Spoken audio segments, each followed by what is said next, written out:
que um processo que observava em populações domésticas também funcionava nas selvagens. O próprio Darwin era bem versado na área de criação doméstica de pombos. Ele sabia que os criadores foram capazes de realizar mudanças dramáticas numa população, selecionando somente certos espécimes para reproduzir. Por isso, sugeriu que o mesmo processo seria válido na vida selvagem. Para Charles Darwin, a seleção natural explicava o aparecimento do projeto sem um projetista. Não havia mais necessidade de invocar uma causa inteligente para a complexidade da vida. A seleção natural tornou-se um tipo de substituto para o projetista. Hoje, o darwinismo é geralmente aceito por todo o mundo científico e acadêmico.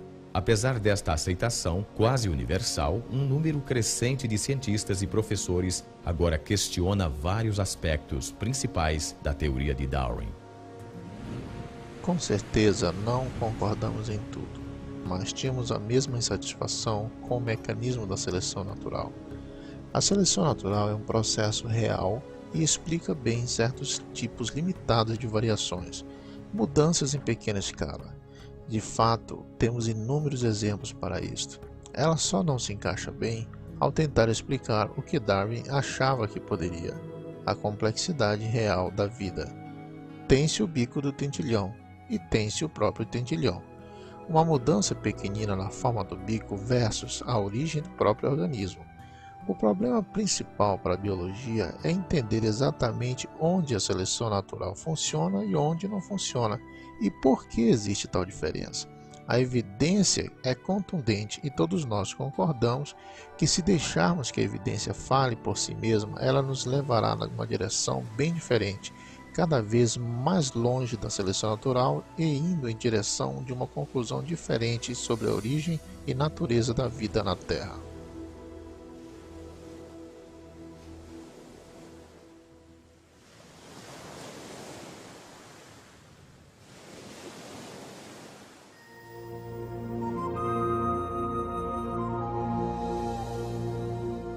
A seleção natural atua somente ao tirar vantagem de variações minúsculas e sucessivas. Ela nunca poderia dar um grande salto, mas avança a passos lentos, seguros e curtos.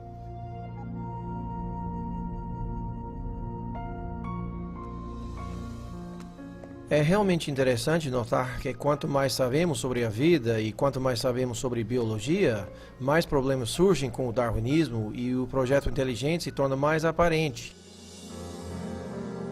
Desde 1988, o Dr. Michael Behe pesquisa sistemas biológicos complexos que parecem desafiar a explicação pela seleção natural. Durante muito tempo, acreditei que a evolução de Darwin explicava o que víamos em biologia. Não porque via como podia realmente explicá-la, mas porque me diziam que o fazia, e nas escolas onde estudei, ensinava-se a biologia de Darwin. Na faculdade e vários cursos de graduação, vivi num ambiente onde apenas se supunha que a evolução de Darwin explicava a biologia. Mais uma vez, não via razão nenhuma para duvidar. Somente há uns 10 anos ou mais, li um livro chamado Evolução, uma teoria em crise, escrito por um geneticista australiano chamado Michael Denton. Ele apresentava inúmeros argumentos científicos contra a teoria do darwinismo, dos quais eu nunca ouvira falar, e estes argumentos me pareceram bem convincentes. A esta altura, comecei a ficar um pouco enraivecido, pois me senti enganado. Via diante de mim uma quantidade de argumentos muito bons. Mas eu mesmo já fizer um doutorado em bioquímica, tornara-me membro do corpo docente e nunca ouvira falar sobre nada disto. Assim, dali por diante, fiquei muito interessado na questão da evolução e cheguei à conclusão que os processos do darwinismo não são a explicação completa para a vida. O ceticismo de Michael Behe originou-se em grande escala no que a biologia moderna já revelou sobre a unidade mais fundamental da vida, a célula. No século XIX, os cientistas achavam que a parte básica da vida, a célula, era apenas uma simples bolha de protoplasma, como um pedacinho de gelatina, que não era difícil de se explicar. Esta ideia realmente não apresentou mudança nenhuma até o início dos anos 50. Daí para cá, nosso conhecimento sobre a célula sofreu uma explosão.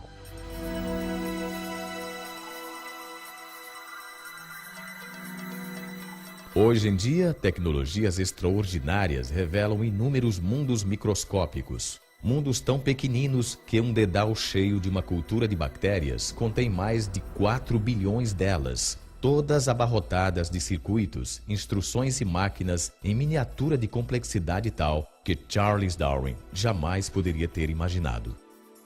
Na própria base da vida, onde as moléculas e células fazem o espetáculo, descobrimos máquinas, literalmente máquinas moleculares. Há minúsculos caminhões moleculares carregando suprimentos de um lado para o outro da célula. Há máquinas que captam a energia solar e a transformam em energia utilizável. Há tantas máquinas moleculares no corpo humano quanto há funções que o corpo tem que fazer. Se parar para pensar na audição, visão, olfato, paladar, tato, coagulação do sangue, ação de respirar, reações imunológicas, verá que tudo isso requer um batalhão de máquinas. Ao observarmos estas máquinas, perguntamos-nos de onde vieram. E a resposta da evolução darwiniana, a meu ver, é muito inadequada. No início da década de 90, numa série de palestras acadêmicas, Behe revelou suas dúvidas sobre a capacidade da seleção natural de construir máquinas moleculares complexas. Uma destas máquinas atraiu-lhe particularmente a atenção. Lembro-me da primeira vez que olhei um livro de bioquímica e vi o desenho de uma coisa chamada flagelo bacteriano, com todas as suas partes e toda a sua glória. Ela possuía uma hélice, um gancho, um eixo e um motor. Olhei para aquilo tudo e disse, é um motor de polpa. Foi projetado, não há a mínima chance de ser uma montagem aleatória de peças. Estes motores moleculares que propulsionam a bactéria dependem de um sistema de partes mecânicas intricadamente organizadas. Estas partes entram em foco quando porções de uma célula são aumentadas 50.000 vezes no microscópio. Os bioquímicos usaram micrógrafos de elétrons como este, a fim de identificarem as partes e a estrutura tridimensional do motor flagelar. Neste processo, revelaram uma maravilha da engenharia numa escala minúscula. Howard Berg, em Harvard, classificou esta máquina como a mais eficiente do universo. Algumas delas batem a 100.000 rotações por minuto e são ligadas num transdutor de sinal ou mecanismo sensorial, de modo que reagem conforme as características do ambiente. E embora girem com tal rapidez, podem parar num piscar de olhos. Leva somente 1/4 de revolução para pararem, mudarem de direção e começarem a girar a 100.000 RPM em outra direção. E, igual aos motores de polpa num barco, possuem muitas partes necessárias ao seu funcionamento. O flagelo bacteriano possui duas marchas, a que vai para a frente e a reversa, refrigeração à água e força protônica. Tem um estator, um rotor, uma junta universal, um eixo e uma hélice, os quais funcionam como peças de uma máquina. Não é apenas por conveniência que lhes damos estes nomes, esta é realmente a função deles. Desde a sua descoberta, os cientistas tentaram entender como um motor giratório poderia ter surgido através da seleção natural. Até agora, não conseguiram oferecer qualquer explicação darwiniana. A fim de ver por que precisamos entender um aspecto das máquinas moleculares conhecido como complexidade irredutível. O termo complexidade irredutível foi inventado por Mike Behe ao descrever estas máquinas moleculares. O que se diz basicamente é que se tem muitos componentes numa organela ou sistema celular, sendo todos eles necessários ao seu funcionamento. Isto é, se você remove uma peça, então perde a funcionalidade desse sistema. A ideia da complexidade irredutível pode ser ilustrada por uma máquina não biológica conhecida,